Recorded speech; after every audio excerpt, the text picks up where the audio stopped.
right?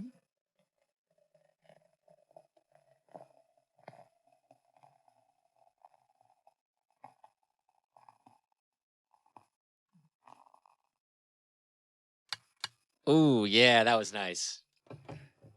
Boom. We have started the podcast. Yeah, welcome. Welcome back. It's only been 17 months. Has it really been 17? Since I've done an episode, yes. Yeah, I was going to be like a year and however long. I lost 2 Patreon subscribers because I stopped doing shit. Fair enough. Well, everybody stopped doing shit. Actually, I started doing shit that I wasn't allowed to talk about, which is then why I stopped doing other shit. Ooh. Yeah. There was stuff you weren't supposed to be talking about? Yeah. All the videos and stuff that I was doing with Rob, this whole company that I've started. We decided not to talk about until it was released. And I was quarantined and had a podcast where I just wanted to talk about anything. So I was definitely gonna just stop. I was gonna talk. So I thought it would be best to not do the podcast. Well, focus on other ventures that have now led me back to the podcast. The Backseat playlist, baby. Season 1 redo. Redux. I like that. We'll put that on the title card. Season 1 Redux. Are all of the old ones gonna mysteriously disappear? Maybe. You don't know. I'm a wild man. Yeah, maybe there'll be one of those hidden things. If you downloaded it for some reason, you download podcasts like a psychopath. You have until we launch to get them in. Yeah, download them. Keep them. They might be worth something. I got you a gift. Oh, whoa. I did not know that this was happening. Boom. This is actually pretty crazy. It's a good gift. If it's not Anthrax, I'm going to be so upset. It's just a CD. It's Anthrax's greatest hits. Oh, man. Oh, is it gonna be a silly T-shirt? Because you're like, hey, you didn't wear a silly T-shirt at my party because I couldn't find any. Or is it gonna be a photo of you and me? Oh my God, is that you? Yeah, that's me as a kid. That does not look like you. Yeah, this is hilarious. This is amazing. I found it and I didn't want it, and I was like, I should give it to Phoenix. Okay, I am gonna break the fourth wall here. It is a photo of Adam with a Easter bunny. This is straight out of 1990. That is Sears 1998 at its finest. Dude, that color palette. That's what we need to do to these walls. We need to remove the sound panels. Yeah, and screw my panels. The walls just like this. Remember the styrofoam cups that looked like that? Yeah. Oh my God, we should scan this and then put this up on like the Patreon page that people can download if they want it. That should be, yeah. And we'll do like a little like backseat playlist. We'll do a little graphic on Patreon exclusive. But we need an embarrassing childhood photo of you too. Oh, we do. So we're gonna have to bring. Yeah. There we go. Oh, beautiful. We'll move Mr. Wetzel. Wadle. Mr. Wadle. Wadle. Shout out Mr. Wadle. Both of them. Oh, that's awesome. That is great. Yeah, that's a keeper. You're welcome. That's totally going in my room. People will be like, is that you as a kid? I'm like, nope. No, it's one of my best friends. I have a pair of complete strangers at a wedding on my fridge. Have you seen that? Did I tell you about that? Yeah. Because when we moved into the place, I keep receiving mail from people that actually never lived there. Like I've talked to my landlord. She's like, no, nobody by the name of Bachman ever lived there. That's a made up name. But I figured. It was either completely made up or very specific. But I've received like numerous like wedding photos and other things like that from random people. So I've got just photos on my fridge of couples and friends, and I'm like, people walk in, they're like, who are those people? I'm like, oh, those are some old friends of mine I haven't seen in years. But that wedding was crazy. I want to get the antique mall in Emmitsburg. It's not there anymore. There was this big painting of like frontier people who looked fucking miserable. Like, picture the worst live sound gig you've ever worked and smash it into 3 of them. Like, they looked rough. And then add dysentery. Yeah. And I wanted to buy it and hang it up like front and center. So people would be like, who's that? And I'd be like, oh, that's great aunt whoever and great uncle. Great aunt Bethel. That's great aunt Olga and Uncle Gregory. I have And then I just wanted to tell people, like, they were the first people in my bloodline to touch foot on American soil, and they sunk all of the money they brought with them into this photo. And they carried it for generations and generations. They were destitute. Dude, I found out I have a family member. It's They like couldn't eat, but they're like, someone in 200 years is really going to They're appreciate gonna- this painting. yes. So we should not eat for the next month to do so.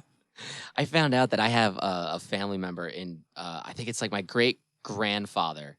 When one of his brothers was born during some famine or some period of time where it was unlikely that kids were going to survive. And so he had a brother that was never named. They never gave him a name because they just assumed he was going to probably die during his infancy. And so he was never named.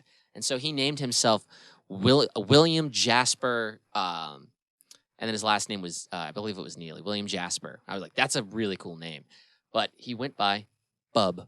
Bub. I'm like, you give yourself an amazing name like William Jasper. That sounds like a frontiersman if I ever heard one. But then everyone just calls you Bub. Or like a rejected, like if David Bowie wanted to write a country album. That was his character. We've got Ziggy Stardust, Aladdin Sane, the Thin White Duke, And William Jasper. You know, maybe I'll create a he's the a side Chris project. Gaines of David Bowie's career. Oh, this is Oh man. All right. going so- about as well as I hoped. Yeah, no, it's cool to be back. Well, I mean, we've seen each other since Yeah. then. We've lined in the same bed. No, that was just in a dream that I had. But what have we been up to? What have we been up to? You know, I think maybe we should give everybody a little update on our individual lives, and then we'll get to what the hell are we doing with this thing? What is this? What is this podcast? Why are you back? Why are we back? But first, how have you been? What have you been doing? I know what you've been doing, but Like talk to- overall? yeah, well, maybe not emotionally. This isn't a therapy session. That's good. I'm not getting paid. I hope you people have a lot of time. Get Actually, ready. we should play that angle up. If we get really traumatic, they'll donate to the Patreon and be like, these people, we'll give you money. It's not for tech stuff. It's for therapy. It's like, for therapy. You We- guys this- need it. We're honestly traumatizing ourselves more by doing this. Yeah, it's going to Anybody that's in the audio business or it's just in creative business Yeah. at all understands that when you're doing it, you're healing trauma, but also creating more because you're never good enough. No, never. Never. Delete all of your plugins. Do it. Just quit now while you still have some indecency left. Good overall, which is an odd position for me to take, I think. You ever sit back and be like, I think I'm genuinely happy overall. That's strange. Yeah, and then you're like, oh God, what's gonna happen? What's gonna go wrong? I was raised Catholic. Something's going to turn. I am a sinner. What do I have to repent for? I don't know.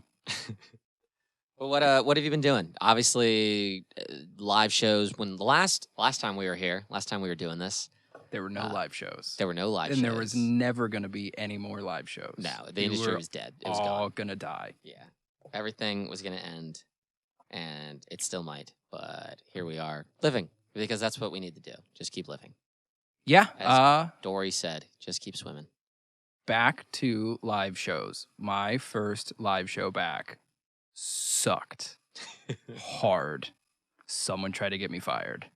It was fun. Awesome. I That's think I always told you great. the story. I think you did. So Yeah. removing names. What was the show? Was it a band? It Was it was a theater production? A symphony show. Ooh, we got some hoity-toity people with that. Don't get me wrong, I love. the Yeah, symphony, but- and basically it was a symphony show with a broadcast, and the two artists, they had two Broadway singers come down, and they put them in those side pocket seatings Mhm.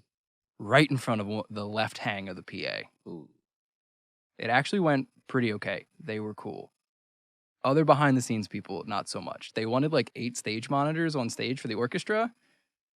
How I was big of like, an orchestra was this? It wasn't that big. I mean, it was still COVID times. Okay, yeah. So they were probably all very far. So apart from each one person in particular wanted 8 stage monitors on stage, and then the orchestra director was like, "We need 2. other. Yeah. We need one for me, one for the piano player so he can hear the vocals, and 1 to 2 in the vocal booth. Preferably 2, but they need the same mix so you can just Yeah, link that's 'em." insane. You know, this isn't a rock show. This isn't Yeah. a full. It's So I didn't put 8 stage monitors on stage because I didn't want to crowd up Yeah, the stage. it's Like horrible. musicians and aren't the the great most thing about it. aware people. Yeah, the great thing about an orchestra and the symphony and stuff like that is that they kind of mix themselves. That's one of the great things. You're just giving an overall just little polish to everything. Yeah, so it but was You don't Well, I need was 8 like, I didn't want to monitors. do that because it was like, also have 10 large cap condensers on stage, like, because it was still COVID, so it was all spread out. And then someone behind the scenes, they were doing like a broadcast thing too. Mhm.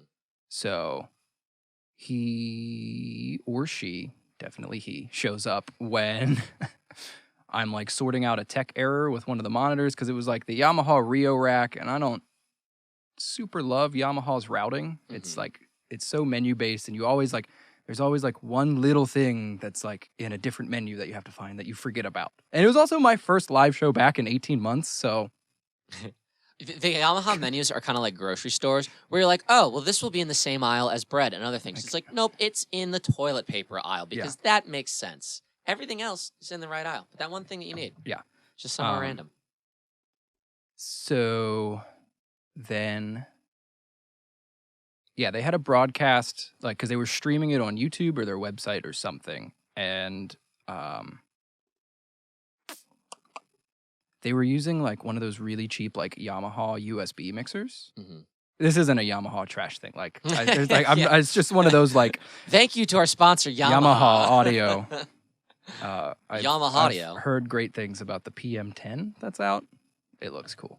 They make good motorcycles. They make really good everything except the menu. Don't put everything in a menu and give me a screen the size of my iPhone 13. Like, just add another screen, Yamaha, and everything would be fine. It'll be good. You have the budget, coming from someone who's got no pull in the industry. And so, like, I'm sending him, like, just a broadcast mix, and he keeps, like, gaining it up so it distorts.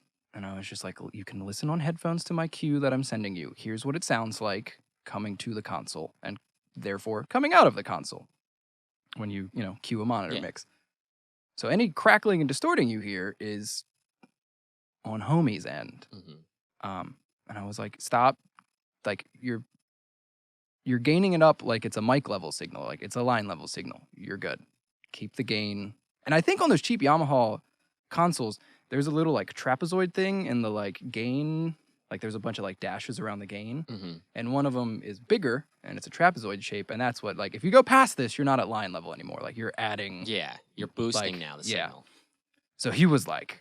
He was just slamming that shit. It's dinner time on this dude's gain knob. And he's like, this is how we do it. And I was like, all right, well, I'll pull the send back. And he's like, well, it's now just, like, hissy. I'm like, that's yeah, because you're getting all of your preamp noise. That is called preamp gain. So that was fine. And then he, like, called my boss and people at the theater and was like, homie needs to get fired. And I was like, I hope you fall in a hole. I didn't say that. So the next day I wanted to be cordial because, like, I was like, just wanted to be like, hey, we got off on the wrong foot. And I lost it over a limiter. We've all done that. They were streaming with OBS, which is a great free software to stream in. And he's like, yeah, like, so once we got things settled in, it was good. And then, it's just like, it wasn't, like, loud enough. And I was like, cool. Like, well, if you're in OBS, which I saw, like, it definitely has a limiter. So I was like, just pull the threshold down a little bit. And their AV guy's like, limiters are used to prevent sounds from going louder, not used for loudness. And I was just like, excuse me. Yeah. Have you heard of the loudness wars? Yeah. Many mixes were killed. Bro, I paid my bills over COVID doing some freelance mastering. Like, I interned for years under a mastering engineer. Like, I'm pretty sure you're allowed to just dip it down. Like, if that solves your problem. Yeah, and I mean, like, for something like that, it's like. I guarantee you I'm going to put Ozone 9 on the tail end of this podcast and bring the threshold down. Not a lot. I'm not going to bury it. I'm not going negative 30, but negative 5, negative 8. This isn't 2003, I don't want to say any band names, but we're not trying Metallica. to. Oh, I was going to say Nickelback. That one Foo Fighters album. Oh, there are. All my life starts out with the vocal and guitar, and you're like, this album's going to be thick. And then the drums kick in, and it just gets... It's so funny that Still a phenomenal album. Yeah, their catalog. So we have a running joke between us that I'm not a huge fan of the Foo Fighters. Everyone always thinks like Phoenix hates the Foo Fighters, thinks they suck. I don't think they suck. I'm just not a rabid fan of them. Might be promoting that propaganda. Yeah, for use later on in life. But I respect them. I think they write some great songs. Some of their songs are some of the best songs ever written. But then a lot of their catalog for me, I'm not interested. But what I will say is their last 2 albums that they've done have been remarkable in the engineering. They have, some of their songs are my like reference go-tos because of how amazing they sound. And so I think it's funny how they've to lump it back in or rope it back around. I think Concrete and Gold was mastered at like -12 or -14, which is like 6 to 8 is your like rock standard. Oh yeah, so they went quiet. Well, and what's cool about that is because most of the streaming services now are at -14. Like I think YouTube just changed recently, Spotify just changed. I think almost all the streaming services are starting to sit, I think, between -14 and -12. So it's like there's no point. Well, I would say there's no point.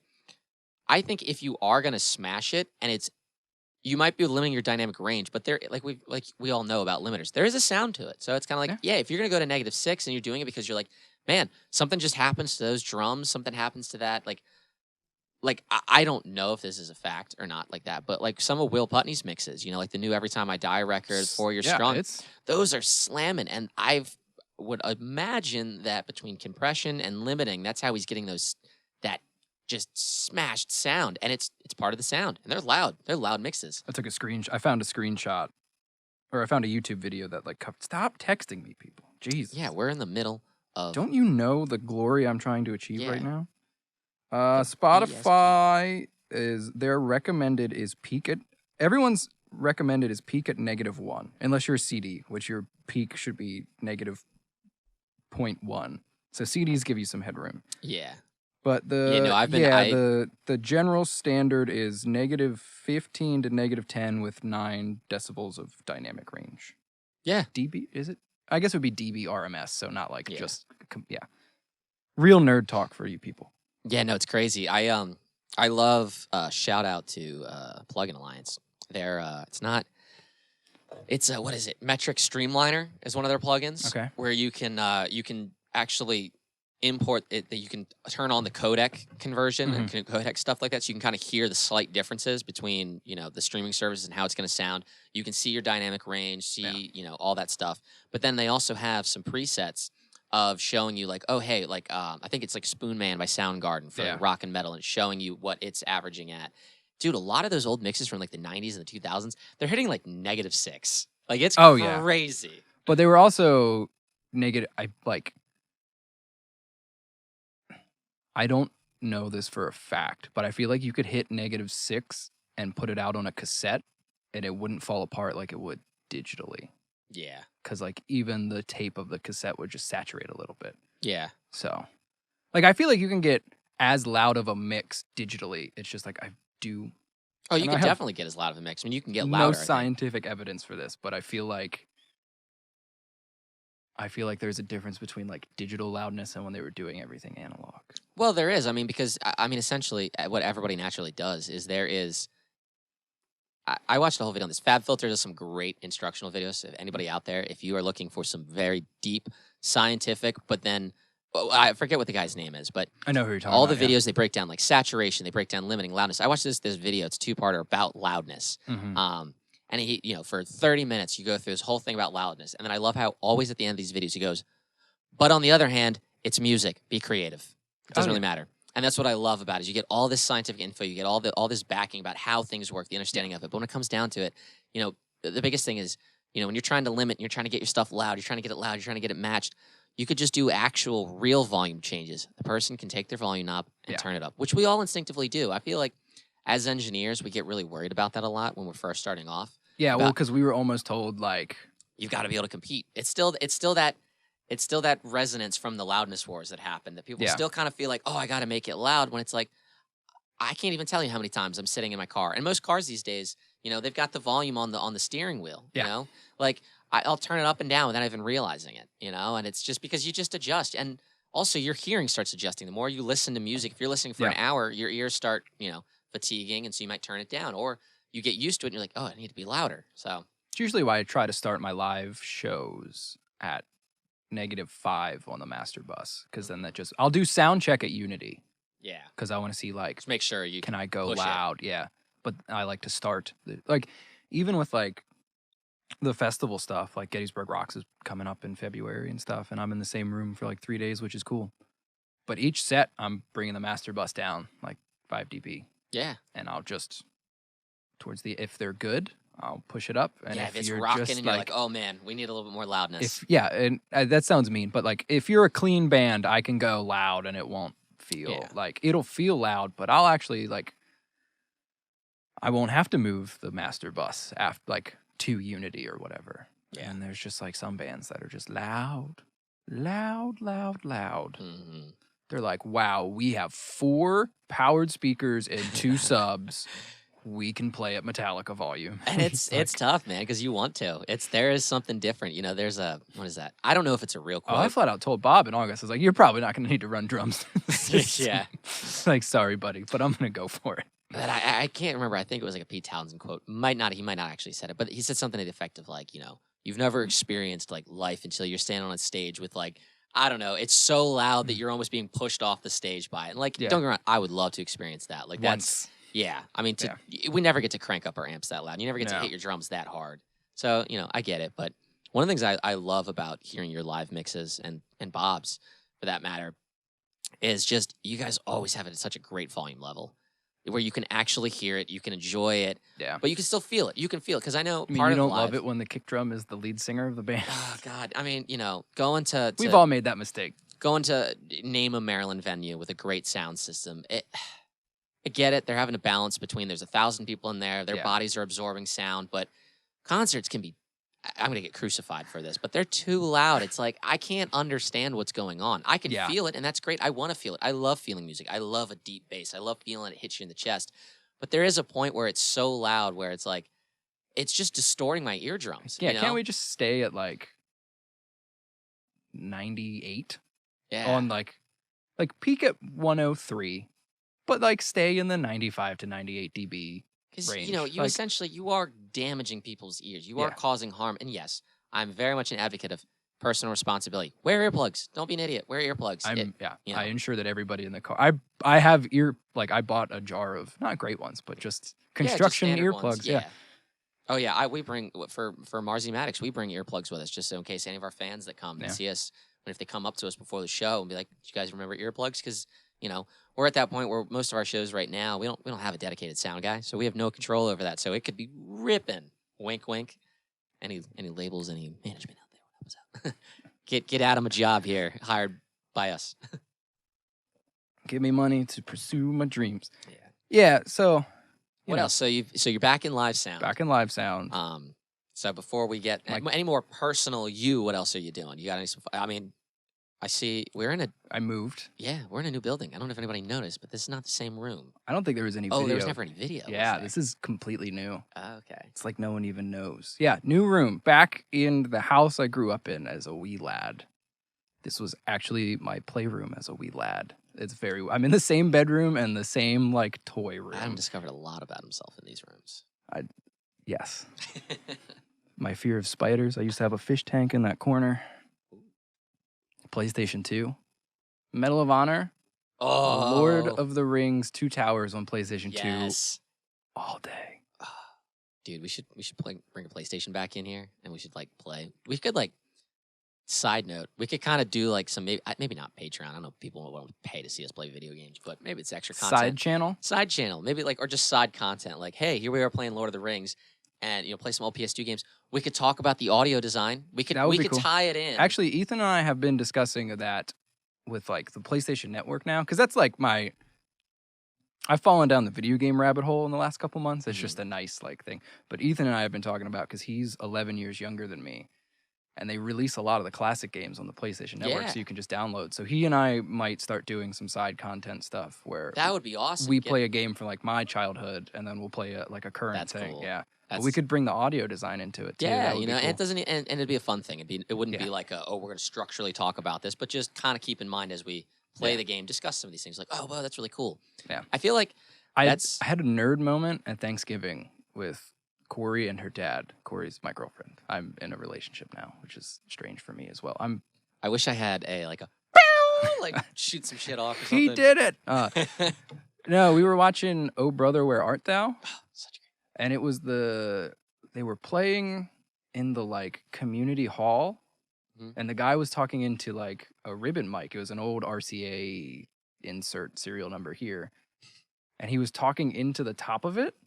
And in the sound design of the movie, like, did the PA feedback, like when you crank the gain too high, like, because when you have to do that, because I had that happen at a concert over the summer too, where the artistic director wanted to use the Shure 55 because the gig was like the ode to the ladies of classic country. But the lady kept like dropping the Shure 55 like below her mouth, and it's a super cardioid. Oh, So okay. it's a You tight completely pattern. lose it, Like, yeah. for anyone listening who's not audio nerd, so there's different types of pickup patterns. So the microphones that Phoenix and I are, yeah, Because there's There's pickups on guitars. And single that's coil and humbucker microphones.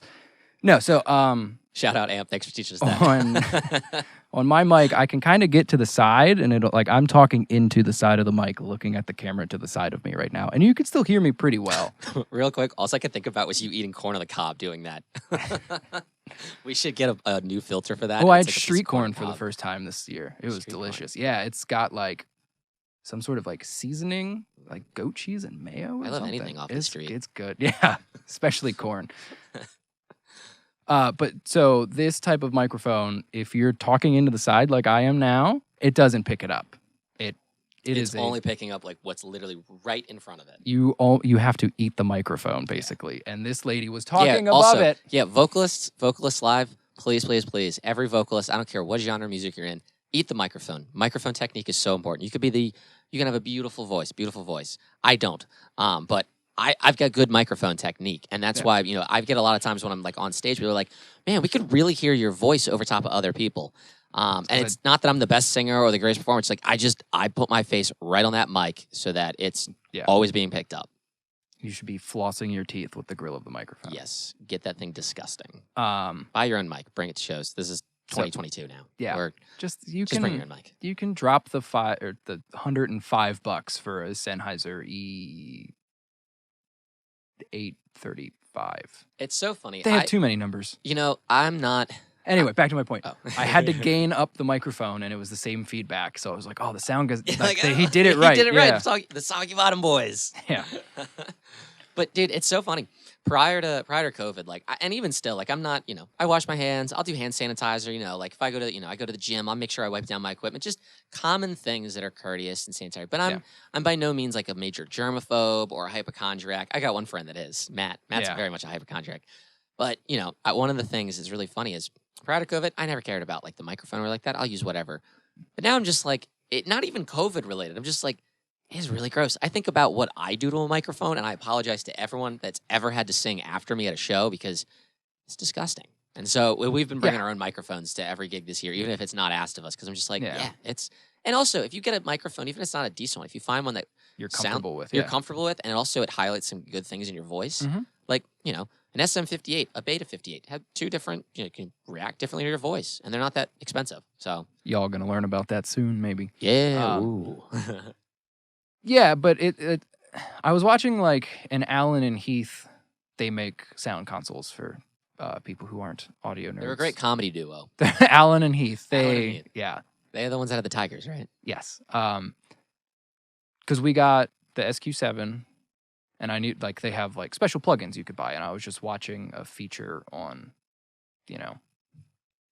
how to use they come with like analog model preamps and different compressors and stuff that.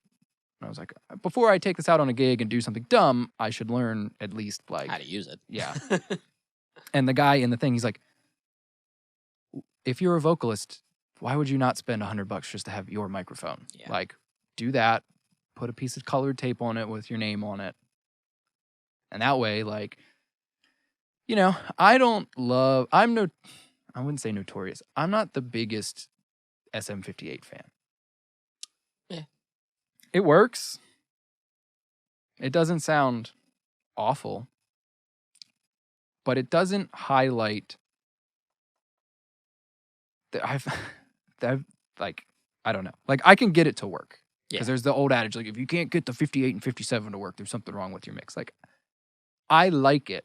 It will never let me down, but it always leaves me wanting. Yeah. And I feel like that's kind of microphones at that price point, regardless, you know? But it's $100 and it'll work every time. Yeah.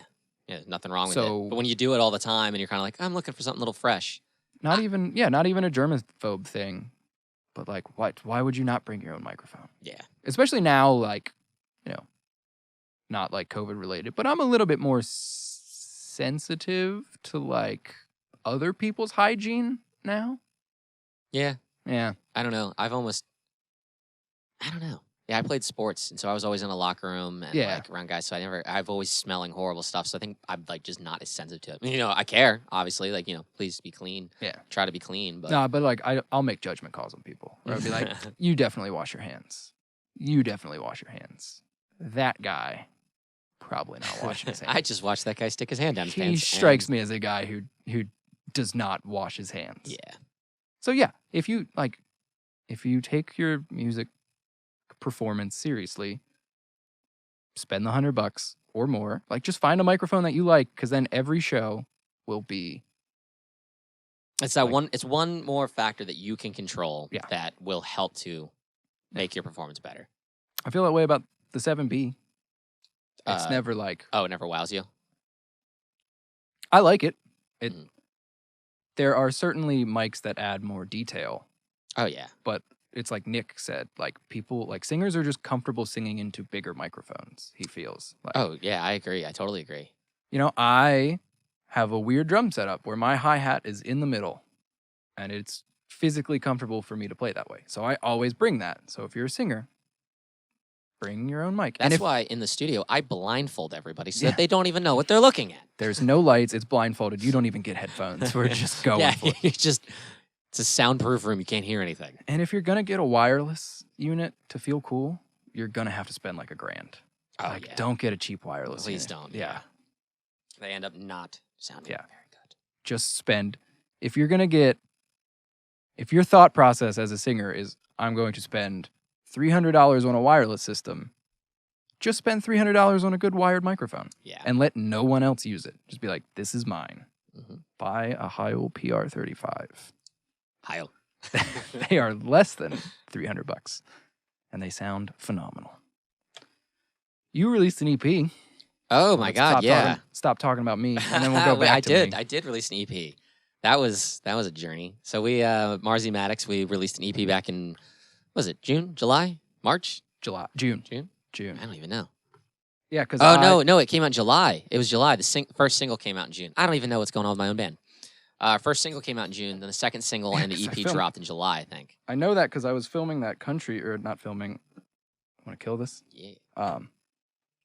I Sorry, was. burn myself I live. filmed myself listening to Brand New Day in my very used car. Oh, I remember that. That was But great. I was driving to Totem Pole, the theater that one of the theaters that contracted me to do sound over the summer, and I was driving to that country show to set up for it when I filmed that video remember of me that. sitting in my car.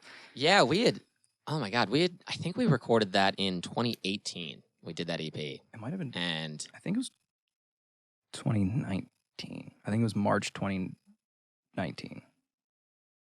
maybe. Yeah, I don't know. yeah, it was Maybe 2019.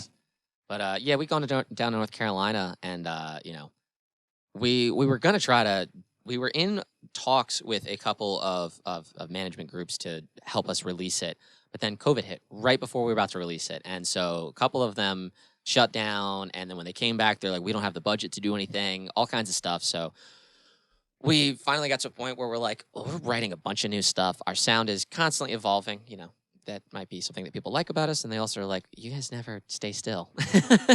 But we finally released it through High Road Management, which was really great. They did a great job of promoting it. We've got most listens we've ever gotten before.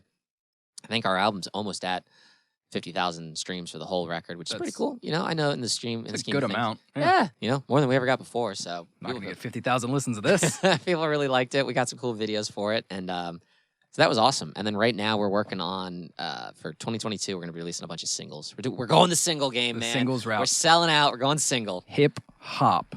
Hip hop route. Yeah. Your band was my company's test product. Yeah. For anyone, I haven't talked about it yet. But like this podcast now is I'm sponsoring my own podcast. So We're sponsoring. We're we've got various companies that we each own that we're sponsoring this. yeah. Phoenix is now officially a member of the Reflections Artist Woo! Collective team. So this podcast will be he and I and We various. still have to go over my contract. Yeah, that's actually a talking point for after we're done recording. Nothing weird. He's going to get paid more than me. In sexual. Yeah, 100%. I only accept Soviet Union currency. Yes. I had a good friend of mine reach out to me in the dog days of COVID summer, and he was just like, hey, miss you. We should come hang out, bring recording gear. And I was like, cool. Well, I'll record some guitar tracks for him. And then Rob and I talked for like 6.5 hours, and Rob and I both can talk, so it was jam-packed of verbiage. And then we started our own company. Woo! And we started with filming just live sets of my friends' bands in the sound company that I work for's warehouse. That was not grammatically correct, but it got the But it point made across. sense. Yeah. So that was cool. And then we were catching some cool momentum. The winter of 2021 was a little rough. I think we only did 2 things this year. And then I moved and I worked. And then there was a new band for a hot second. And it got busy. But now we are back. So We thought we were going to become mega famous, and it didn't happen. no. So We now, Bill and Tedded it. yeah. Tedded it. Tedded it. Ted. I hear you. So yes, Phoenix is on board now, and we will be chatting and probably doing some definitely more live videos. Probably a lot of nerd talk for all you nerds out there, us included. Yeah, I would definitely say anybody that's interested, you know, we're not back to filming live stuff yet, but No. if you are interested, get into contact with us. Just start getting in contact with us now. We're going to try to start doing stuff sometime in 2022. Yeah. All depends on the warehouse. Depends on the Schedule it. A lot of factors. a lot of factors. But Yes, there will be live stuff, studio stuff. You know, I grew up watching Mythbusters, so I just have some audio tests. yeah. I feel like, and I've said this in private, there's a lot of things that we are told we should believe that I have no... like in ourselves, and I in don't. ourselves, yeah. You want me to believe in this? Come on. No, there's just a lot of like, you'll hear... We're both far enough along in our audio careers that we... Oh, I would like know- to say one more thing, Yeah, go ahead. actually. But in our audio careers, that's the other thing. I am trying to go full time with my studio. That's the other thing. Boom. And I am trying to leech on to that. I am right now, I would say I'm half-time. I am half-time between day job teaching and half-time at the studio, and I am currently in the process of finishing up a bunch of things and trying to actually market my studio. Anybody that knows that I haven't done really any marketing. It's all been word of mouth. So I've been trying to come up with a name, a couple names in the works. I don't want to say it out loud because I don't want any of you bastards to steal it. Mystery's key. Yeah. And I don't know when this is getting released. This is December 29th. Yeah. That we're recording this. I don't know when it'll be But out. we're going full time with it, baby. We are going full time. Studio engineer, got some cool projects finishing up. So He's that is going also what has Double time. that's also what has led to us combining efforts, combining our Resources. resources, because you know we're And both being like network. we're both tired of working for other people. We love some of the people we worked for, but we want to be our own bosses here. I saw on Instagram that your network is your net worth, Ooh. bro. Yo, So t-shirts, baby. Net worth. Print 'em up. Is Let's- net worth. I'm going to put a lion on it or a wolf because I'm not an audio sheep. Ooh. Tell him, daddy. Trying to make that passive income, bro. We should make that out. Patreon.com/Reflections Artist Collective. There are tiers that you can give us money for entertaining. If your money is not making you money, then you just a broke fool. I found out, I learned that from some guy You in one of know- those ads. I can't confirm this. Do you know Bridge 9 Records? They put out all the Defeater stuff Yeah. and various. Do you know how they got started? No. They're from Boston, Boston. Defeater and Bridge Yeah. 9 Records. Apparently, they just started printing a bunch of like Yankees suck merch. And then they took the proceeds from that and started one of I don't know, the best hardcore labels of the 2000s. You know, we could tie that in because we should do merch. Yeah, and we should absolutely. we should totally do merch. But Matt has been trying to, Matt doesn't do a lot of like audio tech nerdy stuff like that, but obviously he'll be a guest at some He point. uses no Audio Technica equipment. Yeah. I thought you were going to say that. Actually, he does. He's got a pair of the M50 wireless. They're great, nice. by the way. But he's been getting into t-shirt design, so we could probably try to tie him in this because we know we're going to use him as a guitar player for some of our tests. It'll be like Mythbusters meets. Like if Mythbusters are the high-rise condo, we are that guy that got pulled out of the gas station in Fight Club who had the number for his apartment. I watched Fight Club the other week. It was awesome. We are in the basement of. I was going to say we are that wooden shack that was built in the woods somewhere that a murderer goes to deposit his bodies. Yes. That was gruesome. That was, yeah. Well, we've been listening to a lot of murder podcasts. Oh, yeah. Cool. Yeah, I think I'm excited. That sums up the past and the future. Yeah, we're trying to, we want to try to bring, obviously, anytime you start a business, the whole thing is, what are you bringing to the market? Why are you different? Why should we listen to you? And I think me and Adam, we're trying to do audio tests. I don't think there's a lot of like myth busting kind of things. There are a lot of people that try to say, hey, remember, this is creative, but. I'm not trying to find, but there are like, you'll hear certain things on the internet and it's, I think, brought about in a very biased way. Because when you were younger in your career, and I was too, like, you would hear an older engineer say something and you would just be like, that's right. Never boost, always cut, which, you did on analog equipment because you didn't have the headroom to boost 10 dB at 10K. You didn't have the other way. There was a lot of guys. The guy who produced a lot of the Muse stuff. Have you listened to Andrew Shep's podcast? I have not. It's so good. Listen to that over this, but give us money because he works with higher budgets. This isn't. Real quick, did you know that the producer Machine, he did the Clutch records? Clutch from Maryland? I know Clutch. I did not know. So, I mean, like, I couldn't tell you what Clutch sounds like. They're from Maryland. Just Machine, and Bert Kreischer's The Machine. Oh, yeah, you're right. Machine. But I did not know. He's been posted about Clutch the last few days. Yeah. I'm like, are they getting ready to do something? I forgot. Oh, God, I forget the dude's name. Let me look at where'd my phone go? Did I drop it? No, it's behind me. I've been like, they are like 3-hour podcasts of Andrew Shep's phenomenal mix engineer talking to other phenomenal mix engineers. It is called Andrew Talks to Awesome People, and he does. That's a great name. But it was Rich Costi. He did Absolution, the Muse album. He mixed a lot of the Jimmy Eat World stuff. I think he did Futures. He didn't do Bleed American, which was the big one, which is they made them change it to just Jimmy Eat World after 9/11. It was out for the Jimmy Eat World album with the jukebox and the trophies. It was originally called Bleed American. They changed that afterwards? Mm-hmm. It was just called Jimmy Eat World. Because it happened. They released it. Shout out to the kids that were born post 9/11. Shout out to those kids. You Gen Zers. I mean, granted, we were 5 when it happened. Yeah. But I still remember that world. Yeah, I remember that day. Yeah. I was like 75 yards that way, playing in that playhouse that's still up there. I lived right next to Fort Detrick in Maryland. We were like, uh-oh. Jesus. We were like, we got to get away from here. No, but Rich Costi, he was talking about that, like, he didn't know you could cut because he would just work on old Neve consoles. And he was like, in the analog days, you would just boost because you had 3 bands per channel. Like, so there's really no right way because that Futures record by Jimmy Eat World, fucking. It's killer. It's killer, yeah. Jimmy Eat World, underappreciated band by the masses. Yeah. If you appreciate just good live rock music, spend the $30 to see Jimmy Eat World. You won't leave disappointed. They're gonna play the middle. Like, it's for you, but it's a good song. Though. It's a great song. The reason it's a hit. But yeah, I think to preface our everything moving forward from here, never take anything we say as audio gospel. Not that you would, because who are we? We are random guys in our basement. But in everything we say is always just our opinions, and it is just a tool. It's not. Yes. There's no rules. I think the other thing that we want to approach with this, we kind of had a.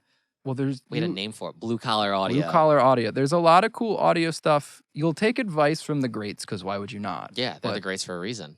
It's hard if you look at it at like a macro level. Like I could, if I got my hands on the raw tracks of Bohemian Rhapsody, I could make that song sound fucking awesome. Yeah. Like you get If to a point where you're a good enough engineer that, yeah, if we handed the raw tracks to, I'm addressing you, the listener, to you or your mom, and put you in front of a sound console and played Bohemian Rhapsody and just said, just mix it, you would make it sound fucking awesome. Because that song is fucking awesome. Yeah, I mean, the performer's one of the greatest singers of all time. And it's not, again, not to take away from how amazing, the greats are. The Grammy winners, they tracked it a certain way. But when you get to just learning mixing, when you're learning mixing itself, or even tracking, when you've got Freddie Mercury or name one of the great singers right now, you are working with the best of the best on the best of the best gear.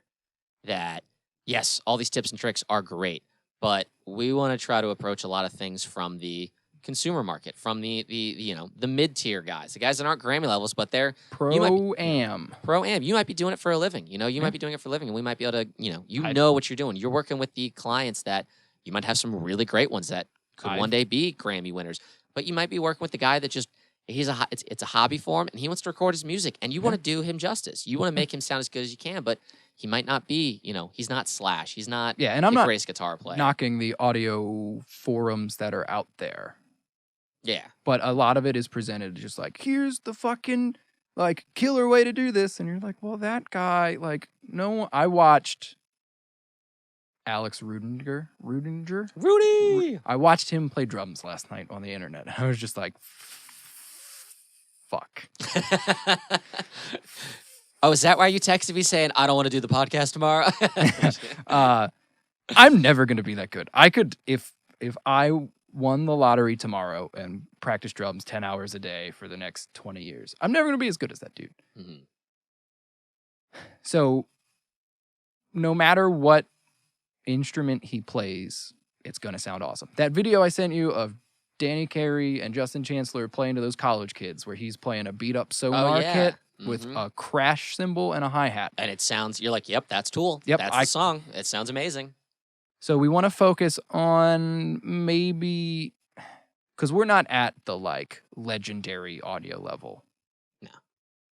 So there's a lot of, we're going to lean into the fact that as we grow, our skills will grow, and we want to document that and just build a business along with that. But also with that is Phoenix and I have very different approaches to audio. Oh, yeah. Like, we're almost polar opposites. I don't know. I wouldn't say we're polar opposites. Okay. I've definitely been starting to... Polar pattern opposites. If I was, and excuse the slight political sounding terminology, if I am audio far right and Adam was audio far left, I've definitely started to lean more center in the last year or so as I've taken more work on. I've worked with a lot of different bands. I'm staying audio left. Adam is audio avant-garde.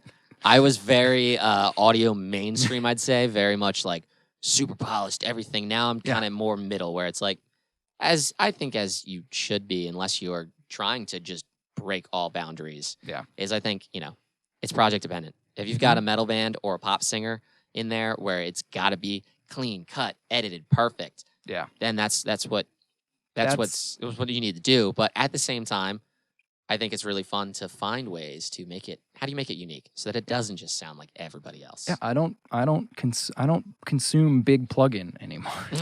I'm just kidding. We are waging a war on big plugin, brother.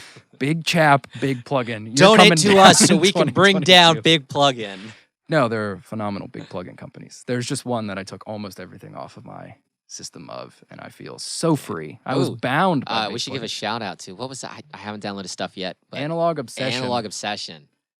Download that stuff. All free. Damn. All free. He has a Patreon. Yes, if you're going to give to anyone's Patreon other than ours, Analog Obsession. Yes. I've given dude some dough. Yeah. I mean, it has literally everything you could possibly want or need. And I think, I haven't tested them yet, but you said, I think you said something to the effect of, if you didn't already own a bunch of plugins, you could start your career with these and you would be far ahead of the game. Yeah.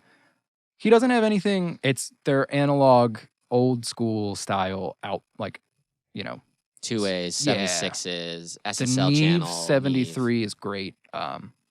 bus comp, Yeah. G comp, I should say. I found them because I was looking for a Trident EQ Ah. plugin. I've been digging. I did some research, and I was like, a lot of records that I like were tracked on Tridents. Oh, really? Yeah. I actually the slate in the VMR on the mix bus and The console color. the thing. console coloration. I find myself going to the Trident a lot. It's really interesting. I used to always just do SSL or maybe the Neve, and I've been going to the Trident a lot more. Mhm. Yeah, I dig it. I might hop back on the slate thing. Dude, it's so funny, you know. I love it. It's great. I would like to approach it now that I know more. Exactly. That's exactly where I keep probably blocking my face with my hand, Fine. but no one cares. you're not here to see my face. But dude, you know, we both started off, I think, using Slate when we got like right into audio school. It was like, oh man, it's a subscription. I get everything I want. And at that time, $12 a month or whatever. it was great. I didn't know what I was doing, No. and so I know now. I I was slamming the hell out of everything, slamming tape, slamming the console emulation. Oh, which that is one thing that I used no buses outside of effects. It it was all just it was Q10 to clean it up, then 6 inserts on the VMR, like EQ compress again, tape machine emulation. Go. Yeah, it was just frying everything. And then, you know, there were some things that I would find where I love the whole rack idea, the module thing. But, you know, when I was starting off, I was experimenting with a lot of stuff. And so then I would be like, well, I really want a 2A, or I want this on there. And then it would be like an instance of Slate, instance of 2A, instance of Slate. There's no way to route it. So I eventually then switched and I got rid of it. It's like, I just want to experiment with things. Always experiment with things. Just go for it. But now I'm back. Now I'm back to Slate because they've got the 2A, they've got the custom opto. They've got really everything you could want at a basic level of, you know, classic analog emulations. And I'm loving it. Now that I know more of what I'm doing, one of the biggest things is I'm saving so much on CPU because, you know, most of my channels will be one instance of like the VMR. Then I got a bus that's got maybe, you know, like one of the compressors, one of the bus compressors. And I'm putting out some mixes that I'm blown away by. I also I tried the Raven. I tried the Raven. It wasn't for me. The tech was great. It was super cool. Just not my thing. So shout out to them for that. Their headphones. Just got the headphones yesterday. So far, we talked about this before the podcast. They are incredible. They are incredible. If you don't have a good room and your mixes aren't translating, check these things out. Check out the Slate VSX. I have not tried my new headphones because I ordered them to my old house's address 6 months later. I got new in-ears this year. That was cool. Ooh. Yeah, my old ones died on a gig. Oh, that sucks. Yeah. What other new toys have you got? That should be one of our things too that we add to this. You know, we're experimenting as we go, people. So we're gonna start talking out loud our thoughts. But what other new gear have you got? I got a lot of gear this year because I started making money again. Mm-hmm. So all of my expendable income went to gear. I'm talking. I got a rack mount mixer that also records. Which is what we're using right now. Soundcraft UI24R. I can mix our bands as we play. I can put in a foot switch to turn off reverbs and delays while Nick talks. It is sick. I've done the last 3 live at the shop or whatever remote recording sessions that RAC has done with it, and I love it. What else have I bought? I bought that lovely Heil PR35 that you were talking into. Tommy Emmanuel, legendary guitar strummer guy, came into the Majestic, the theater that I work at, and his sound guy, they brought that Heil. And the sound company I work for and the theater that I work in both use the same monitors, the JBL SRX 8000s, 800s. I'm like, my mild dyslexia is not jiving with how these audio manufacturers label their things. They're the big ass passive JBL wedges. They sound good. But going back to it, I'm not the biggest fan of the 58, and I'm not the biggest fan of a 58 through a JBL system. There's just like, I feel like they boost too much mid-range in different spots. So you have like, even if you EQ your monitor right, by the time you go to EQ your vocal, there's just this weird curve where nothing sounds like natural. Yeah, I know what you mean. It sounds like I'm not even like talking track. Like they're just, to me in my ear, they're not a good combination. It's like salt is awesome. I'm not gonna put it in my coffee. Like There's someone out there right now who's drinking their coffee being like, Fuck- what? fuck It's not you, normal? you could put a dash in there if it's too bitter, been on the burner a little Yeah. wrong. But like, you know, you're not gonna put like a mashed potato and gravy's amount of salt in Yeah, your no. coffee. And he had that PR30, not that PR35, but the same model, and he brought it up and he was just gaining it up and gaining it up and gaining it up, like a scary amount. And there was no feedback. I was like, if you put Wow. 40 dB of gain on a 58 in front of a JBL wedge, Yeah. good that's- luck. Yeah. Nope. And he's just like, look at this, and it's a hot output mic too. But Oh the yeah, cool no. thing When is, we were gain Yeah. staging this up earlier, I was like, dude, you got to bring this down. This Um, is fire. the rejection though is great. Whereas like it picks up really wide, like left to right, Yeah. but there's like nothing from the back. Nothing behind. Yeah. And it's a cardioid Yeah. No, Yeah. I can't. around my mic. Yeah. So Yeah, around your mic, but I don't think that was picking up here. no, they're sick. That's And the type of scientific testing that we are gonna do on this channel. it's weird. There's gonna be a lot of snapping. Lots of snapping. Um, Lots of snapping. Lots of grill scratching. yeah. And I was just like, I gotta buy one. Yeah. Right No, now. These are great. This is awesome.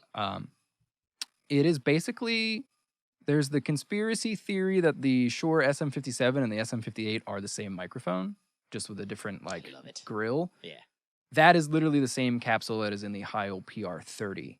It is just the same capsule tailored to be handheld. So Oh. there's the PR30, the PR31, which is a short little like, it's made for drums. It's Oh. basically the size of like a 604. Oh, nice. And the 35 are, I believe, all the same capsule, Mhm. just tailored to like, so the Heil PR31 is the same as the PR30. It's just really small, so you could put it on a drum set, and it's not in the way of the drummer, Yeah, or it's not it's a intrusive. clean stage look. That's awesome. But they're all the same diaphragm. Yeah, no, you've been talking about this mic for quite a while now. I love it. I bought an SE Electronics V7X for the snare. Nice. That was cool.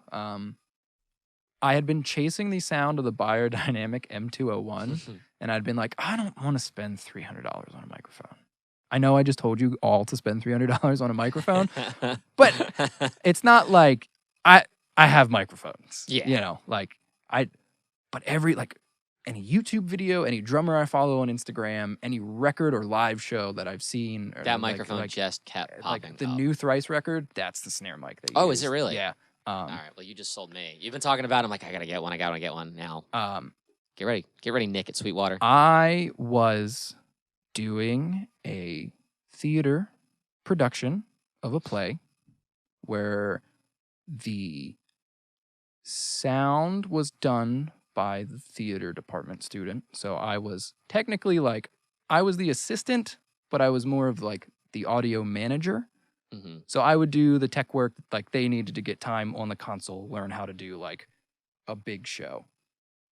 So I was updating a wireless pack, and the Shure ones are done from infrared. And you've been on a stage, it's dark. But the same person bumped into me 3 times, and if you move even just a bit when the pack isn't done updating, Mhm. it bricks. Oh God. And this kid just kept like, I have a flashlight on. I like, hey, I'm here. Stop bumping into me. I'm holding it, and I'm at like 77%. And I'm like, yes, we're going to update this wireless pack. New firmware update. Like, the kid almost falls over me, Oh my. and the pack bricks. So then I bought myself a Bayer M201 to cheer myself up. I was like, you know what?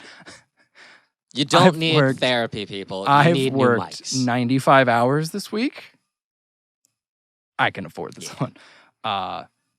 So yeah, new mics. The in-ears I love. I bought Westtones. I used to have Shure 215s, which are like the $100 ones. I bought them when I was like 15, so they lasted like Yeah, 10 those years. yeah. I'd washed them several times. That's gonna be one of our audio things here. Do SM57 sound better? They've been run through the laundry. The West, yeah, a lot of new gear. I'm trying to think what else I bought. Mainly just a lot of microphones. Yeah. A lot of microphones. Yeah, no, I upped my mic collection this past year, 2 years. I have almost doubled it. Yeah. No, I I got definitely finally upgraded myself. Two of my best mics I got just kind of on loaner. Oh, yeah? The Neumanns? Oh, yeah, the from Neumanns, Lenny. yeah. Lenny of the band Lenny. Great band. Check them out. Love you. Lenne. Also a Latin artist, apparently. Same name. Yeah. Shout out to them, too. Yeah, shout out. Yeah, check them out. Support them both. Yeah, so Lenny gave me 2 Neumanns because he was afraid that, like, someone that he knows would have just pawned them. So he's like, if you have them, you're going to use them. You'll put magic back in them. Lenny's like, I pay people to record me because I hate it. So he's like, basically the conditions were take them, use them, don't break them. If I need them back, give them back. And love them. I can deal with that. Those are fair terms of agreement. Not going to pass up a Neumann. Yeah, bought some Sennheiser stuff for some live sound. Bought the 604 pack. Yeah, those Classics. are great. Those are great. I'm a big Sennheiser fan. You can't knock them. Sennheiser is just awesome all around. I bought the 901, the kick drum boundary condenser. Yeah, it's fun. I have a bit of a gear problem, but I've also taken the approach that the microphone, I'm the Steve Albini approach, where I love me some Albini. I would love to have analog outboard gear someday, but it's not the most important thing right now. Yeah. Like my UA Apollo. I'm a outboard gear snob. Love it. Yeah. Love it. Oh, I want to get into it, but I'm totally. I'm kind of working my way down the. That's why you just come over to my place if you want to use it. Yeah, I got a bunch of new stuff this year. I got the. We got to do a video on this. We got to grab a 414 because I got a pair of the 214s. Mm-hmm. We want to test out. Are they really the same capsule? I think they are. They sound amazing. Yeah. They're my favorite microphone right now. I got a Royer R10. Ribbon action. I have some ribbons on my wish list. I got the, didn't get the Neumann, but I got the, is that a Neumann, actually? Yeah, that's the brand. I got the the Warm Audio 184. Yeah. This is KM 184. Sounds awesome. Really, really like that. WA84? Is that a Shure or the Neumann? I don't remember. There's too many microphones out there. It's a Neumann. And I want it's definitely not sure. I want to test them all. Yeah. I got those. Did I get any other awesome microphones? I think those. Oh, I also got a Sennheiser. What is it? 90 E90 or is it 609? 90, the flat one, the flat boy. Yeah. The higher end one. That was great for guitar. Also snare bottom actually, really nice. I got a Ferrofish 8-at for my A to D converter for my outboard gear. Ooh. Quick note, Sennheiser 604, phenomenal snare bottom mic. Yeah. Oh, I sold Bob on that buyer too because I brought did it you? to a live gig because I was supposed to mix it, Mhm. and then they were like, "Oh, we've heard good things about this Bob Rinaldi guy," and I was like, "You absolutely have heard good, not only about him, but you've heard good things from him." And it was a case of the band just didn't really play well, so his mix wasn't great. But I was like, I brought the buyer, and he's like, "What buyer?" And I was like, "I bought an M201 to cheer me up. I think you want to use it on the snare." And he was like, "I gotta buy one." Yeah. I don't know if he's bought one, but yeah. I saw that he just got they got an Apollo. I was Did he? talking to him and Nathan about when I saw them last. They were like, they Yeah, were upgrading our interface because they were having trouble with they have the Claret, Focusrite Claret, Yeah. and they were having a lot of issues with it. And I had issues in the beginning. I remember very early on I told you I had some issues, but I had those issues with when the we would 8-at use stuff. Rob's Apollo, not Apollo, because he had the same setup you had, yeah, the Octo Pre into the Claret. Yeah, and for some reason getting it set up is almost impossible. I think that's why he brought me over initially. I've gotten mine set up and I haven't had any issues. I connected my Ferrofish to it, so I've got a Focusrite Octo Pre, the dynamic Octo Pre. It's got the built-in VCA compression on it.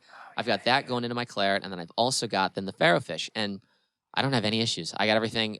Getting it set up is, for some reason, it's just a matter of, I swear to God, it's just really plug it in, unplug it, plug it in, and then it works, and then it gets. I don't know. I have no idea, but mine works great. But I think Bob and them just got the. I saw a post. I think they got the Apollo. I'm off the social medias right now. Yeah. It's good. I feel like I never wanted to pursue more of this stuff because I would watch other people do it at the level I wanted to be at. And I'm like, if I'm not that good, oh yeah, it's you just got to do it though. You got to do it. Same thing with mixing. You're like, well, why is the point of the mixing when I know it's not going to be good? You just got to do it. But I think most of the gear I bought was a little bit more live sound tailored. One, because that was my primary focus. Primary focus, right? Yeah. But also with like the remote recordings that we've done, it's easy to slap some 604s on a drum kit and you know, I bought these like Shure mic clamp or not Gator mic clamps. Oh yeah, you've got a couple of those that I I really think I have like. like 5 of them or something. They're great. They're just, you know, I definitely prefer the overhead thing for drum mics, but I've been doing the underhead thing when I have to, just Yeah. because it's for festivals and stuff. It's a clean stage look, and a clean stage and efficiency is going to go further than like, hang on, like I know we have 10 bands on this stage today, but my overheads have to be perfect. Like I'm not. If I were in an arena and I had like, you know, I was the fucking audio dude, yeah, we would definitely do overheads that way. But I work small events. That's where I'm at You in my got a lot. career. You got Like time crunches. You're not Yeah. there a day in advance. most of the venues that I'm mixing in or at don't need any overheads. Yeah. So I put them up just in case, and I can just kind of tuck them in if needed. Yeah. Just kind of Just add that little bit. Yeah. A little bit. And they're low. Like I put them low on the cymbal stand because like miking the center on bottom of a cymbal is just this low end like warble. Yeah, we'll test that too. But yeah, I put them really low, so they're almost at like the top of the underhead capsule is even with the snare bottom mic if I'm using it, and it just kind of. I used, you know, I'd seen it before, but I remember seeing you do that, the underside of the cymbal, and I actually used that recently in a rock recording because this guy's China was just like it was insane. One, it was You get less stick attack, which and I want exactly, and that's what I remember. That I was like, oh wait, I want less stick attack, so I just under mic'd it, undersided it, and it just was like, oh my god, now it sounds amazing. I'm like that China's great. So many times Chinas are just like overboard. Yeah, but they sound aggressive, great. yeah. Sometimes in person, you're like, man, this sounds great, but then you listen in your overheads and you're just like, this is killing me. Too much, yeah. And so I underside mic'd because I wanted it present. I wanted to hear that China there. But it's just like oh, it's great. so abrasive if you mic it from the top. So if you do underneath, it's killer technique. Same thing with like a splash almost too. Sometimes depending on the person's cymbals. Yeah, these are the kind of things that we want to like test and get into. Is it's like, hey, you know, maybe your guy doesn't have the nicest of cymbals. What are some ways that you can mic that, or what are some techniques you can do to approach by scenario rather exactly. than just a blanket like. Yeah, you know, if you've got you know, when you're working one day, when we get you to the level that you need to be at, when we get you into a Grammy award-winning scenario, yeah, you're going to be recording a guy who's got 10 grand drum kit, 10 grand guitar setup. You're going to have the best equipment, and so it's like you're not going to have to think about these things so much. You can think about, oh yeah, man, I want to get everything perfectly phase aligned, and all these basic concepts that are basic and work well when you've got ideal conditions, but. What do you do when you don't have ideal conditions? I guarantee you my vent has come on at some point in this podcast. Like, you know, yeah, we're blue collar. We're schlepping it. Yeah. For now. All right. You want to go old school callback? Yeah. So here we are. We're going to Backseat playlist, baby. Boom. 5 songs of... Did you want to talk about mixes? You had the mix idea. What was the mix? You just said talk about a mix we've been enjoying or something. Yeah, I figured we could do the playlist. And then, I mean... Yeah, I don't know. I didn't really have a specific song that I was like, this mix right now. I mean, all these songs that I picked, all these mixes are great. Name your song, and then we'll talk about a mix. Okay, so I got a couple of variations. All of these actually came out this year, which is pretty cool. Oh, you know what? Let's do that. We'll do 5 songs from 2021. Yeah. Boom. Yeah. I got to look at my phone because all right, well, then I will talk because I've got mine right now. I've already got mine. So my first pick, the song is Secret Worlds by the band The Amazing Devil. You might be familiar with them because the half of the duo is Joey Beatty, who is the actor for Jaskier on Netflix's The Witcher. He's the bard, and he's got a group called The Amazing Devil with a woman, and they are incredible. It's this European Celtic folk music. It's great. It's awesome. It's huge. Lots of toms, acoustic guitar, very medieval sounding, very emotional. The music is great. The whole album, the new album dropped this year. This song is the first track off that album. It's incredible. Also, the mix. You know, I think a lot of where we come from, and we're going to be talking about mixing, is going to be in the varying degrees of, we'll just say, rock and roll, to your extremes of metal, to your very light pop rock. But these guys, you know, we definitely are going to bring in a lot of different stuff. But this is something that is way outside of any of that, and it's really, really awesome. Listen. Number 2, and I guarantee you it's going to be on Adam's list as well, so we'll both talk about it, but All It Takes by Carnival. They finally released new music this year. It's what we needed. I think the world's not going to explode. There's nothing. Oh, we had the Mandate. We watched the Sound Awake. Yeah, they did stream. Sound Awake stream. That was sick. That was awesome. And so they dropped a new song, and it's incredible. It's perfect. The mix is insane. I texted Adam the other day. The song's been out now for almost a month, and I texted him the other day. I was like, I can't get over how perfect that snare drum is. Steve Judd, good at hitting the drums. Amazing. I can't even, there's no words. Another hit song. I think the Loudwire fan base voted this song of the year or mix of the year, for those of you that like read Loudwire online magazine. To the Hellfire by Lorna Shore. That song got a hit. I think it was because it's the first single, but that whole record is incredible. What is his name? Is it Will Ramos, the vocalist? Great choice by them to pick him up. I have things about that mix that I don't personally like. I think the kick drum is a little loud. I almost wish that the vocals were a little more upfront, but I also appreciate how it is a pretty big departure from your typical black metal mixes. And so, although there are things that I personally would like to change, it's amazing. And I've got no criticisms of it. No criticisms, just personal taste. Enjoyment, but it's an amazing song. The blend of the synths, the different vocal layering, the guitar layering on that is insane. There are a lot of guitars on that. It's a dense mix. And I think it's a great example of a mix that I think you could analytically pick apart on, this here and that here, the low end here, build up, or whatever. You could say a lot of things, but overall people love it. I love it. It's a great song. It does it justice, and I think that it's a great example of, at the end of the day, it's art, and art is what you want it to be. And if people like it, people like it. If people don't. So. I've been stuck in a wormhole because sneakily, this has been a great year of music releases. Yeah, like, there's been a lot of stuff. There have been 5 albums that have come out this year. And I'm just going to reference, when it's my turn, the 5 songs that are stuck in my head from those today. But I might just put the whole albums on the playlist because, like, I feel no need to explore new music because 5 of my favorite, 3 of my favorite bands of all time released new albums this year. One of them released a fucking double album. So, we'll have to get to that. Wait, I know you're talking about. And then I found some new favorites too. So yeah, all of these, everything but the Carnival song, every single one of these is either a album or EP. So go check out the song. We'll just put the whole thing. Yeah, put the whole album. I mean, it's great. It's all very diverse. I mean, I've got avant-garde Celtic music. We've got good old rock and roll, progressive rock and roll with Carnival, black metal, Lorna Shore. Now we've got some British band. I found them this year called Don Broco. They've become I've been obsessed. It is.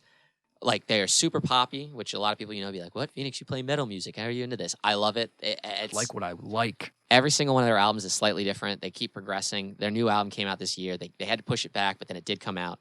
And it is amazing. It's amazing. The music videos are hilarious. They're really creative. The song I picked was Anaheim. It's actually probably the most different song on the record. Most of it is very, like, amped up electronic rock and roll. This one is very low key, but I picked this one in particular because the mix, Adam would really like it. I think you'd really, because the use of delays and all the effect sends are really, really awesome on that. They make that song, if it was a dry song, it wouldn't have the same effect. Yeah. It's incredible. That's the other thing about that whole record is the engineers, reverbs. Oh my God, it's amazing. Member of the band, yeah. Yeah. Great band. And then last but not least, got a live album on here, particularly Cambrian 2. From the band The Ocean. They released, Phanerozoic Part 1, I think, came out in 2018, and then Part 2 came out, I think, 2019 or last year. We listened to that one, both instrumental and vocal, a lot driving to gigs back in the day. Oh my God, incredible. Do you want to drive to Delaware? No, but we're going to listen to The Ocean on the way home, and then we're going to go to Wawa and listen to the Wu-Tang Clan on the way back. That first album, Fender's that mix is still, 3 years later, still absolutely mind-boggling. And this live one, I want to know what black magic he used because we could go totally in depth. There have been a couple live things. Definitely, we should talk about on the next episode. Talk about live streams and our thoughts and opinions on them. Okay. But this one, there's been some good ones, and there have been some very not good ones. And I think this one was great. It sounds It sounds incredible. You know, if I weren't a musician, I would call BS and be like, "There's no way this is a live thing." Um, I think just kind of, playing in bands and being around live stuff all the time, I notice the little quirks that are, yep, that's definitely live. Yeah. That maybe your average listener might not hear and might go, "No way, this Yeah. isn't live," but it's incredible. I think it's supplemented. There's obviously, I think, some triggering going on with the Some drums. little I think there's some overdubs here and overdubs, there. which no critique. That's modern metal music. You have to, and I Yeah. love it. I think it's great. If it serves the artistic vision, do whatever the hell you got to do. Yeah. If you got to add a hell of a lot of auto tune, do it. I don't care. If you got to replace the drums, do it. If you're going to use an amp sim, do it. If it serves the song, do it. Create. Don't worry about what creative. you think is. If you want to, if part of your artistic thing, I'm working with a band right now, and they asked me, we don't want to use samples. We know we've done it on our other records, but just for our own artistic vision, we want to see what we can do without it. Just see how it happens. And Yeah. I'm proud to say we've gotten this record to a point where it sounds amazing. It took a lot of effort with the drums. It took a lot, particularly the drums. It took a lot of effort with the guitars, because it was just like, hey man, we got to really, really focus on our tones going up front. And it's been fun. It's been really fun. Your boy here is going to be back in the studio in the winter, and there will be no samples. None. No. No samps. But if you Um, want to use a sample, use it, because not everyone can afford to buy that $10,000 Yamaha custom snare drum. yeah. But that's the sound that you want. Sample it. Yeah, I love VK drums, and I somehow got a Get Good Drums pack that has a VK sample in it. There's a VK and a Q custom drum, like two of my favorite Yeah, sounding drums. Amazing. Sometimes you get a drum track delivered to you that, it was COVID. We were all locked down. We all bought recording gear. Some of us aren't. I'm not going to say better. I had there was a drum instructor that I watched on YouTube describe it once, where he held up a drumstick. I'm going to hold up a pen. And he goes, no one's better than anybody else. They're just further along on the timeline. Yeah. And that's trying to get more. I thought you were going to Wolf of Wall Street me there and try to sell me that pen. You want to buy this pen? It's sweet. You can write and then you can erase with the back end. Oh, yeah. You showed me that. This is some crazy stuff, man. And homie just wasn't as far along on the recording timeline as some of us. Yeah. And it was kind of all out of phase. And, so I snuck some samples in. And by snuck some samples in, I mean I completely replaced every single, which is something I don't like to do. Yeah. But I guess it's my turn now. Shit. Yeah. Go for All it. right. I'm going to preface this by saying that I'm going to add just the whole album on anything that I reference, but I'm just picking my most listened to songs from the album. We'll start off with, these are all tied for number one for me. Angel of Death by Manchester Orchestra. Their new album is phenomenal. I saw them live in October. It was sick. No one in my camp got sick. Can we say sick is cool? I'm still going to. Yeah. We're not canceling that word. It was sick nasty, bro. I have one complaint, and is that they did not close with the silence. They closed with one of the songs that I always skip. Oh. And I was a little irritated for like 15 minutes after the show. Yeah. I was like, bummer. Man, I named my company after a lyric in this song. Number two, in no particular order, Mystery off of the new Turnstile album. I know you don't love it. I don't love it, but it's grown on me a little bit. I'm considering Glow On by Turnstile to be an immediate instant classic. It is a punk record with Foo Fighters 90s guitar tones with 80s production elements, but it is also a pop record at the same time. There's so much blending of genres and approaches on that record that I think I just haven't approached it with the context of who the band is. Yeah. I think I had some misconception about what kind of music. To be fair, I wouldn't know a Turnstile song prior to the record. I Didn't saw listen to them. I heard of them. I knew about them, but I think when I went and listened to that record, I thought they were a different band. And so when I heard it, it was my expectations were like, oh, this isn't what I thought it was. And I didn't just listen to it cleanly as like, hey, I'm just going to experience new music. So I need to go back and just. I said it get in the backwards. right It's a mindset. pop record recorded with Foo Fighters 90s guitar tones, 80s production, but it's presented to you like a punk record. It's just With genius. that context now, I'm gonna have that in my head, and I think I'll be able to. Check out this transition. I saw them live in 2018, I saw them open for Every Time I Die. Oh, And are we talking about that next? oh yeah, double album. So my pick at the moment is White Void. Later on the album, they're a hardcore punk band, but they're starting to dabble in some other stuff. They're not changing their sound, but they're drawing in some like more musical influences, and they wrote the best radio rock chorus of 2021 in that song. It starts off with, it's so good. And then I have a new favorite mix engineer, or just engineer in general at the moment. It's not me, and it's unfortunately. not Phoenix or myself. There's a gentleman by the name of Scott Evans who plays guitar and fronts a band called Kowloon Walled City.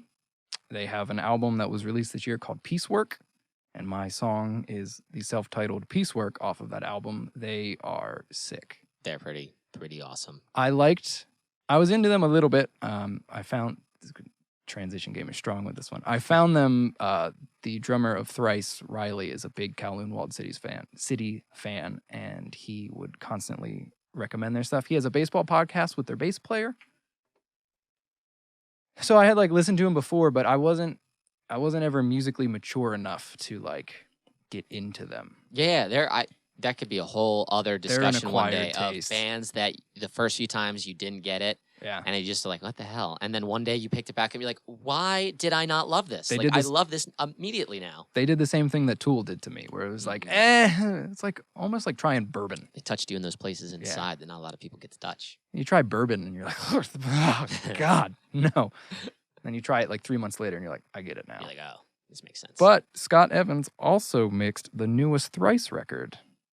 Is And that a transition to number 5 on the list in no particular order? Yeah. The fifth number one on my list is Robot Soft Exorcism off of Horizons East. Also saw Thrice live this year. It was killer. Do yourself a favor. Buy tickets. Go see them. Any band that you like, you deserve to see them. And also our bands, but mainly the ones you like. Yes. Which could be ours. Maybe. Sweet. Yeah. So there's a good wrap up. We went way over time. We're having band practice earlier, so we might not get to some other things that we wanted to try to do today. But hey, I'm we feeling first good step. about what we have accomplished. We got into motion. Motion precedes motivation, and we got into motion today by doing this, and hopefully Sick. people check it out and listen. Yeah. Yeah, Whenever this hit us comes up. Contact us if you want to collab. You want to do something. It's gonna be a busy year. But so There start will talking be to us more. now. All right. I'm going to bring it back. I'm going to say do what you love what you do, travel light, and don't be a dick. This has been the Backseat playlist. Season 1 Redux. Boom.